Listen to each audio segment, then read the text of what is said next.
It's Comedians, So Many Cards, No Coffee. Freaking A. Marc Maron, right after running his show before he does the... I know. Why am I doing this? I don't know. Right. So look, I got all these cards. Yes. All you do is you find something that interests you, that you remember from the past. Right. Open it, talk about it for as long or short as you want. Okay, never watched the Ninja Turtles. Andy Griffin show. That was before my time. Nate Bargatze loved that show. Which one? He watched every episode I know. of that. I told Nate the last time I saw Nate. I was like, dude, you got to watch Face in the Crowd. Oh yeah.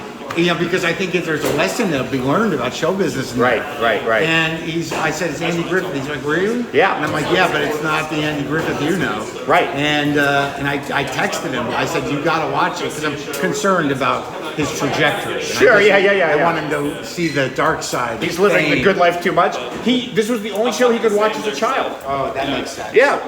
Yeah, Alf. I never watched Alf, but my best friend Jerry Stahl used to write for Alf for one season, and he was a heroin junkie, and he wrote the book Permanent Midnight about being a writer on Alf. But he only actually wrote 2 episodes. That's right. But the funny thing is, people always associate him with it because of Permanent Midnight. Right. And one time, me and Jerry were going to a book reading of his book because he's a writer. Right. He's a very dark guy, and he's a great writer. And we're going to Barnes and Nobles, like in Santa Barbara somewhere, and we walk in. And the woman walking us in, they'd set up this whole sort of display of all the Alf DVDs with Jerry's books, and he looks at me and he's like, wow, that's good you did that. They might mistake it for literature if you didn't. Right. It's one of those moments where Jerry's so good at those moments. Right. Where shit just happens. Rocky Horror. I think I threw up at Rocky Horror when I was in high school. Didn't we all? Midnight showing, yeah. Did you dress up? No. We just got drunk. You brought the stuff and threw things or something? No, we just went to see it. My friends, we weren't dress up guys. We were like, we're drunk, let's go. Too cool for school. Yeah, well, no, just, Andy Gibb. I remember Andy Gibb. I remember him. I remember, what was the song? Shadow Dancing. Yeah. It's a poster. Only one person's opened an Andy Gibb cards in the past. Yeah, well, it didn't help him, did it? Yeah. I don't know if this is going well or not. It's going great. Charlie's Angels, I don't know. I don't even think I had the poster. Magnum PI, did not care. That's what Attell opened, Magnum PI. Did he? Yeah. He went, what? No, look at the mustache. RoboCop, I just talked to Peter Weller. Oh, wow. That was great. He's more than just the RoboCop.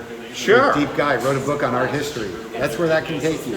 You never know where you're going to go. You're a RoboCop and then you're writing on the Italian Renaissance. Life is interesting. Wow, just like the Turtles. Yeah, exactly. I don't know where they went. Italian Renaissance. Jaws 2, didn't see it. Jaws 3, I imagine it's about a shark. But what's his name just died? Who? Roy Scheider? Didn't the guy from, wasn't there a Jaws, wasn't that guy a Jaws guy? The guy with his wife and the... No. Who was that old dude? Wasn't he in Jaws? Who died? Anybody? I don't know, that guy with his wife, they like...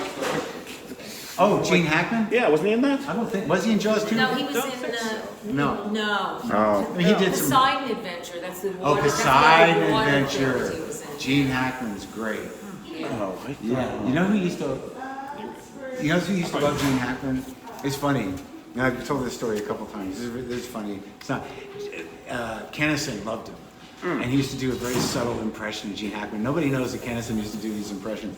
He used to do an impression of a circus elephant where big fat Sam Kennison would just be like But here's the story, and this will end it because I want to get this out there. When I was a young comic, a couple of times I did this. There was one time I was in a car with Jimmy Miller, Dennis's brother, who was a manager. And I was early in my career.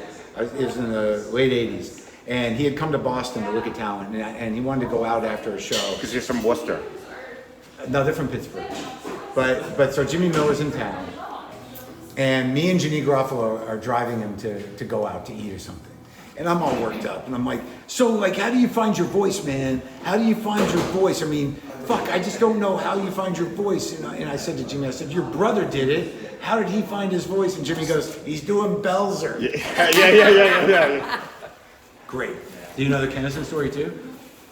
Kennison, I asked him the same question over Coke.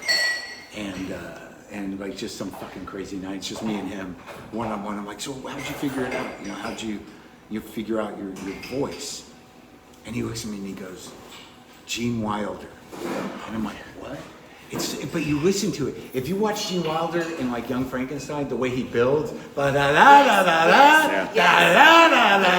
like, oh my God, Right. who would I'm think hysterical. that? I'm wet and hysterical. Yes. And the Who would think that producers, that would be the core Right. of Kennison's sort of, he did the preacher thing.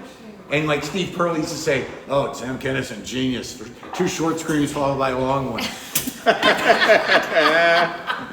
That's it, buddy. That's Awesome. it. Okay, so you're the first person to not actually open. You're not going to open any cards. I don't care about cards. No, I got it. That's cool. All right. All right. I'm Super. happy that you're happy. Thank you so much, Mark. And hey, go see live comedy because that's where it's happening.